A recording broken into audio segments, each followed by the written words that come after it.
En este video aprenderás lo que necesitas para poder seguir con las actividades de la ficha. En la ficha igualmente podrás leer la mayoría de lo que se te presenta en el video. Todo dispositivo electrónico que es capaz de procesar instrucciones con las que puede ser programado contiene una unidad de procesamiento o procesador, la cual cuenta con un conjunto reducido de instrucciones que le hacen realizar acciones que han sido predefinidas cuando se hizo su diseño. Hay muchos tipos de procesadores para muchas tareas diferentes, como manejar una pantalla, realizar cálculos matemáticos o comunicarse. Por ejemplo, un computador usualmente posee varias de estas unidades. En la actualidad, el número de artefactos que tiene dentro al menos una unidad de procesamiento ha ido aumentando. Los relojes inteligentes, las lavadoras, los televisores son algunos ejemplos. En nuestro caso, el editor MakeCode nos permite escribir un programa en diagrama de bloques, que luego es traducido al lenguaje de instrucciones que tiene el procesador en la microbit. De hecho, algunos de los bloques de programación de MakeCode pueden corresponder a miles de instrucciones de la microbit.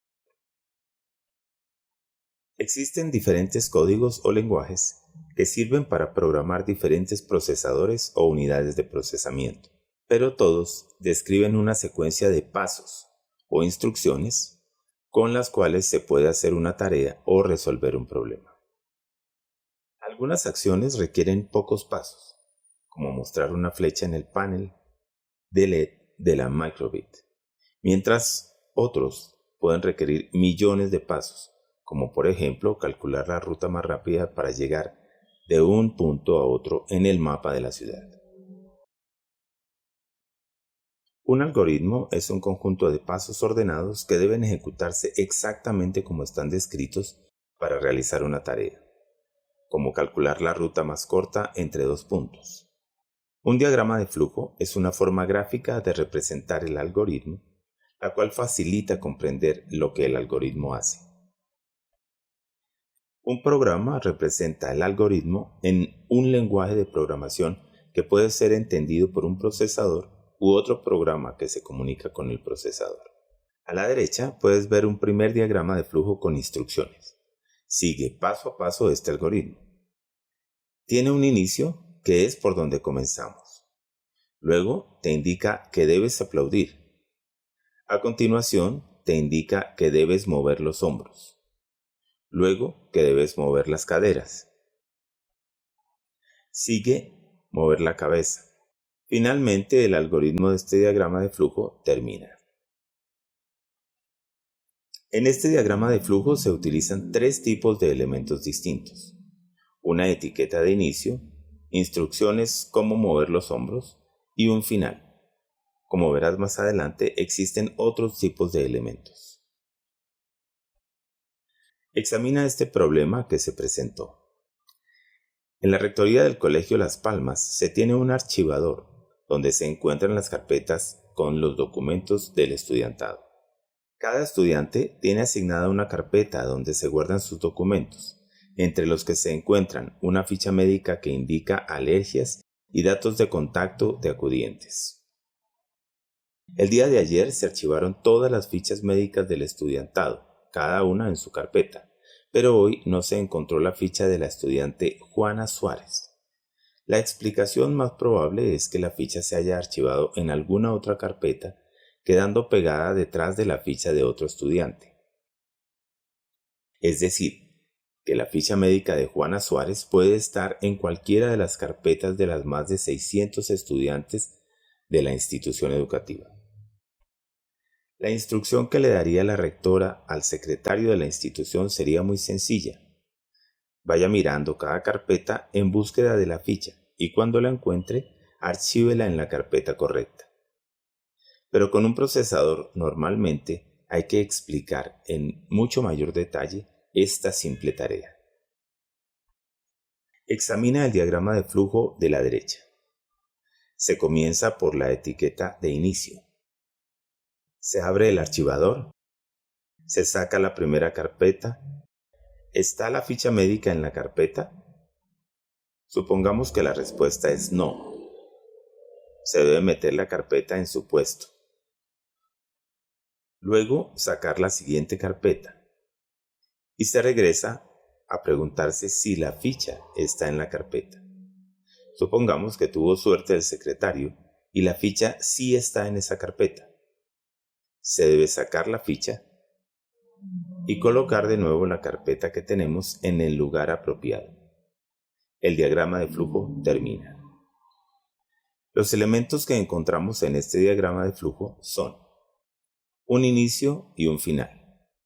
Instrucciones como abrir el archivador o meter la carpeta en su puesto. En rojo, un condicional que verifica una condición para saber si se debe seguir buscando o puede detenerse. Un condicional tiene dos posibilidades, o es cierto o es falso.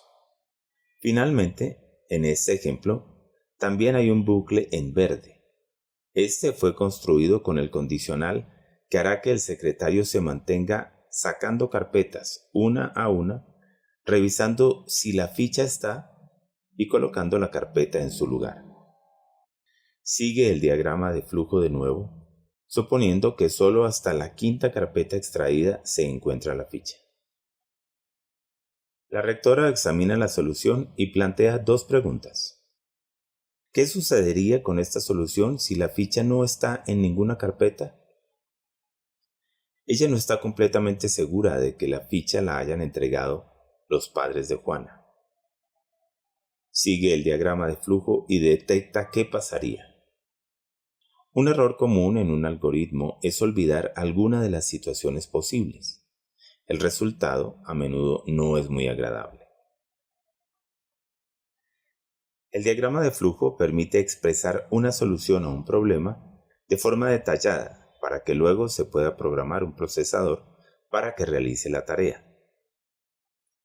Selecciona situaciones de tu entorno y trata de pensar en sus diagramas de flujo como por ejemplo, el diagrama de flujo que describe cómo funciona la lavadora de ropa que tienes en casa, un semáforo con botón para paso de peatones, un ascensor, la talanquera de un puesto de peaje en una carretera. Estos son casos sencillos, pero igualmente un diagrama de flujo complejo puede describir lo que robots hacen para ensamblar un vehículo o aspirar el piso de una casa. Es importante que te des cuenta de que un robot rara vez tiene forma humana. La forma de un robot depende de la tarea que debe realizar. Claro, los diagramas de flujo que describen cómo controlar robots, fábricas, sistemas de traducción automática entre lenguajes, son diagramas de flujo mucho más complejos. En el próximo video te propondremos seguir las instrucciones de un diagrama de flujo.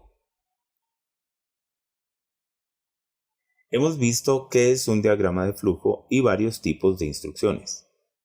Revisemos dos que son muy poderosas porque le permiten al procesador ejecutar miles y millones de instrucciones para resolver problemas muy complejos, aunque el algoritmo, representado en el diagrama de flujo, tenga solo unas pocas instrucciones. En nuestro ejemplo, menos de 10 instrucciones permiten buscar en un archivador que podría tener millones de carpetas. La primera es el bucle. La microbit tiene varios tipos de bucles. Bucles indefinidos. Todas las instrucciones que se coloquen dentro de este bloque se ejecutarán indefinidamente mientras la microbit esté encendida. Bucles de repetición fija. Las instrucciones en su interior se repiten un número fijo de veces, como en este caso, se mostrará la palabra aplaudir 20 veces. Y bucles con una condición, como el del ejemplo de la búsqueda de la ficha de Juana, que se repetirá mientras la condición lo indique. Aquí te presentamos un ejemplo con el bloque que se usa en la microbit. En este se mostrará la flecha mientras el botón A esté presionado.